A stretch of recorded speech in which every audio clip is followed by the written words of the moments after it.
trees grow where southern Ukraine's Kakhovka reservoir used to be just over a year ago. Inna, who is afraid to share her last name, lives in the nearby village of Kushuhum. She says she's still not used to the sight. I grew up here, and I was in tears. Then slowly we came to terms with it. Now we live like this. The destruction of the Kakhovka Dam a year ago drained the 240-kilometer-long reservoir, affecting the water supply of the surrounding regions of Kherson, Mykolaiv, Dnipropetrovsk, Crimea, and Zaporizhzhia, where Kushuhum is located.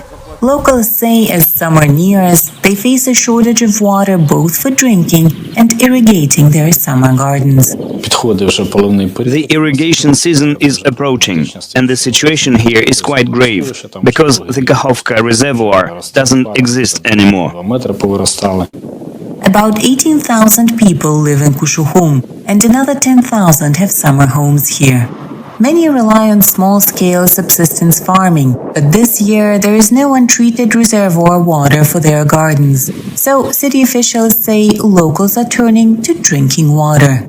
Locals like Nadia, who did not give us her last name, says this reduces pressure in water pipes and causes drinking water shortages. On the upper streets where my children live, there are problems with drinking water. People cannot use drinking water during the day. They fill up barrels and tanks. Sasunovsky says the movement of people in and out of the community has made the situation worse. Almost no one has planted anything last year, because so many people left. But a lot of people have returned, and on top of that, we have 3,000 internally displaced persons living here now. Tatiana, another resident who did not provide her last name, says if the locals can't use drinking water for their gardens, they won't eat. We just have to, because we're planting seeds right now. Everyone has their own small plot of land, and everyone uses it to plant stuff. So there is simply no other way.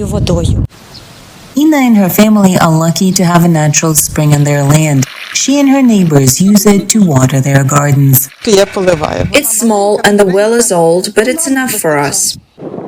But the people who live in rural areas near the former reservoir are suffering, says Sasunovsky. Many are thinking of drilling wells on the banks of the Konka and Dnipro rivers because there is no other way to get water. It is very problematic to transfer irrigation water networks because they stretch for over a kilometer.